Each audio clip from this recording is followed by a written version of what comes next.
Assalamualaikum warahmatullahi wabarakatuh.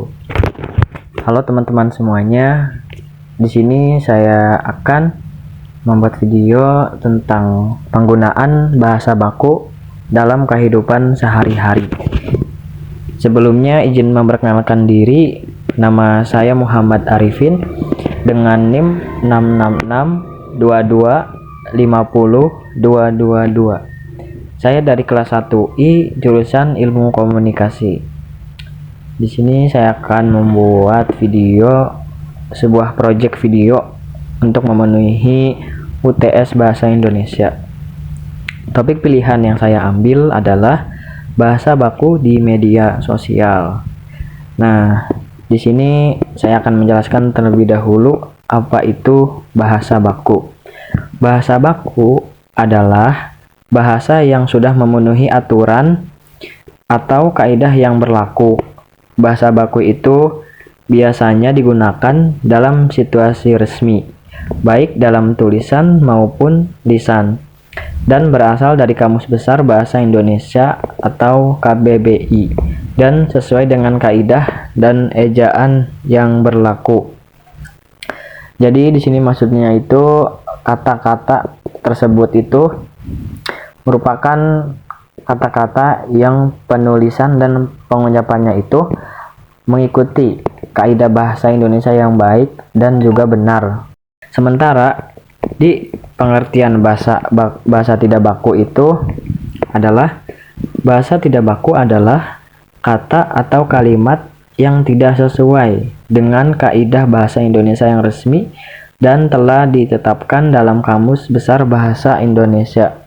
Nah, kalau di sini kebalikan dari kata baku, dari bahasa baku. Bahasa ini tidak tercantum dalam Kamus Besar Bahasa Indonesia atau KBBI dan tidak mengikuti Pedoman Umum Ejaan Bahasa Indonesia PUBI atau EYD, ejaan yang tidak disempurnakan. Kata tidak baku itu umumnya berasal atau dipengaruhi oleh bahasa asing maupun bahasa daerah. Di sini ada ciri-ciri bahasa baku. Yang pertama itu memiliki bentuk yang tetap. Yang kedua itu tidak dipengaruhi oleh bahasa asing ataupun bahasa daerah. Dan yang ketiga itu digunakan dalam konteks formal. Ciri-ciri bahasa tidak baku yang pertama itu dipengaruhi oleh bahasa asing atau bahasa daerah. Yang kedua itu bentuknya mudah berubah-ubah seiring perkembangan waktu. Dan yang ketiga itu digunakan dalam percakapan sehari-hari dan konteks formal. Di sini karena saya mengambil bahasa baku di media sosial, tentunya ada fenomena tersendiri ya teman-teman. Jadi di sini ada fenomena penggunaan bahasa gaul di media sosial. Nah, bahasa gaul itu adalah jenis bahasa Indonesia yang umumnya muncul di masyarakat pada tahun 1980. Perkembangan bahasa ini dapat menghasilkan berbagai gaya bahasa baru. Penggunaan bahasa Indonesia yang baik dan benar juga ini bisa saja tergeser oleh bahasa gaul. Di sini ada dua perbedaan antara bahasa baku dan tidak baku.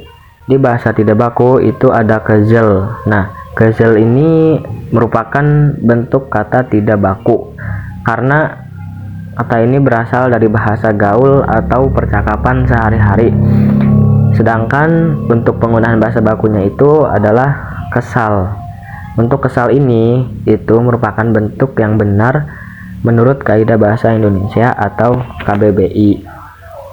Kesal itu artinya perasaan tidak nyaman atau terganggu karena sesuatu yang membuat hati tidak puas, marah, kecil, atau kecewa. Contoh kalimatnya itu ada, saya kesal karena tugasnya belum selesai-selesai. Dia kesal saat teman-temannya tidak mendengarkan pendapatnya. Untuk kesimpulan itu yang pertama ada kata baku digunakan untuk situasi resmi.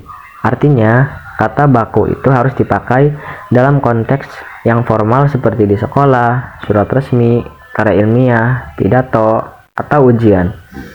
Yang kedua itu kata tidak baku hanya cocok untuk percakapan santai.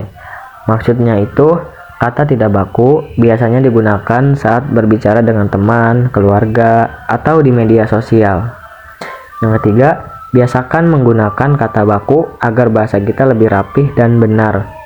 Dengan membiasakan diri memakai kata baku, kita dapat berkomunikasi dengan lebih jelas, sopan, dan mudah dipahami oleh banyak orang. Selain itu juga, penggunaan bahasa baku menunjukkan bahwa kita menghargai kaidah bahasa yang baik dan benar.